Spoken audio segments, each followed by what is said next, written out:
Boxing fans was good. It's your man Roberto Flack, and just got done watching Sergio Martinez versus Paul Williams 2, which ended in 2. What a knockout by Sergio Martinez, yo. I actually just got back from a wedding. Shouts to my man Lucian, and shouts out to Heather. Congratulations, had a great time.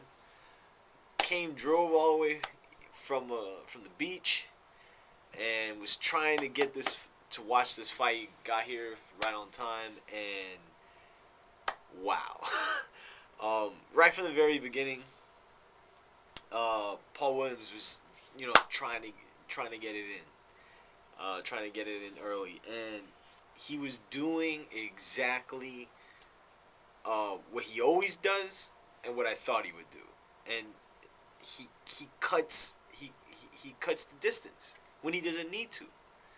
It should be, the total opposite. He should always have Martinez at his reach, which obviously he has the advantage in practically every fight he'll ever fight at any weight that he's able to fight at, except obviously heavyweight if he's fighting the Klitschko's.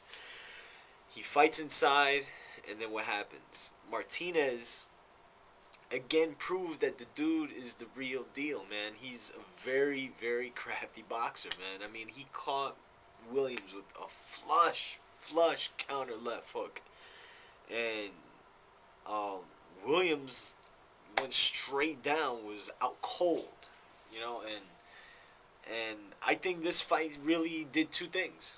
I think one, it showed that Paul Williams, though is a good fighter, don't get me wrong, I don't think this knockout is gonna put Paul Williams back on ESPN.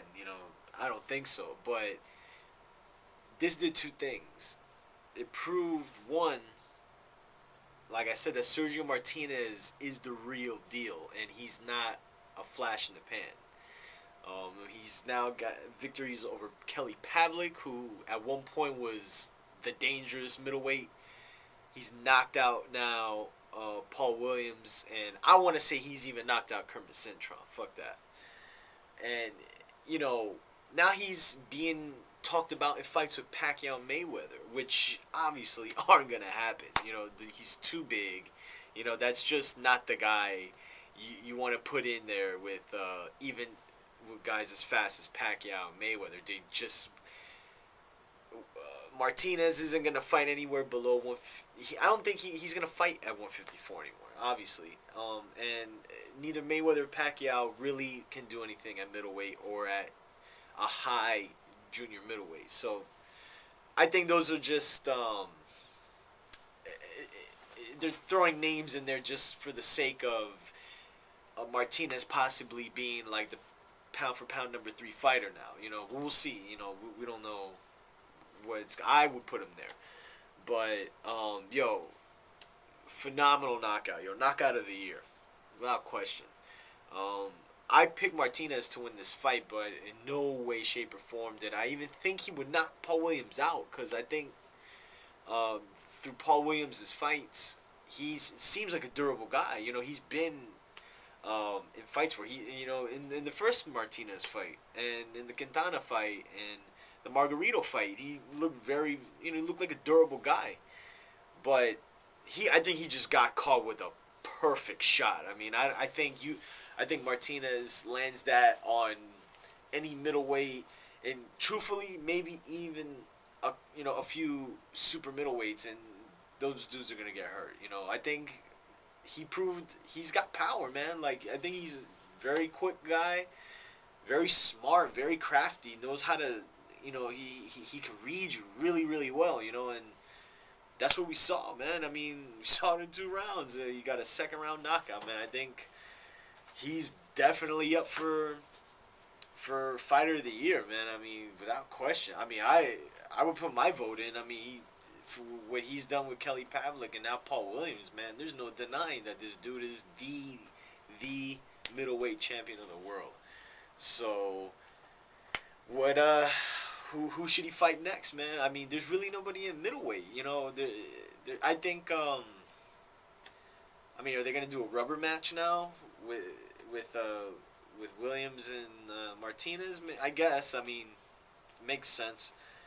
But I mean, I don't know. Let's see what happens with Williams after this. I mean, that's if you look at it. Um, I thought Martinez won the first fight. Marginally, like it was a close fight. And then when you look at the Williams Cintron fight, I don't know what y'all thought, but I had Cintron winning that fight. Up till the whole rope shit happened. But and now this. So I think Williams at this point, man. I'm not a big advocate of like just throwing your trainers out. I mean, but I think they need to get somebody in there, man, and really like tighten up the holes in his game that he's really had for quite some time now. Even during these times where he was being called like the most avoided fighter. I always questioned that because I saw little things in his game that can be very easily exploited by somebody like a Martinez. But we'll see, and then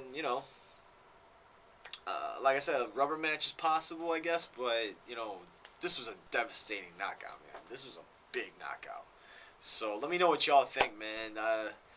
I'm pretty sure everybody's gonna be watching this fight if they missed it, because you probably see it on YouTube because it's not very long. And so, any case, man, like I always say, subscribe, hit up RobertoFlatChronicles.com, the Rob Report podcast, episode 10, gonna be coming up in the next week or so. Actually, in the next week.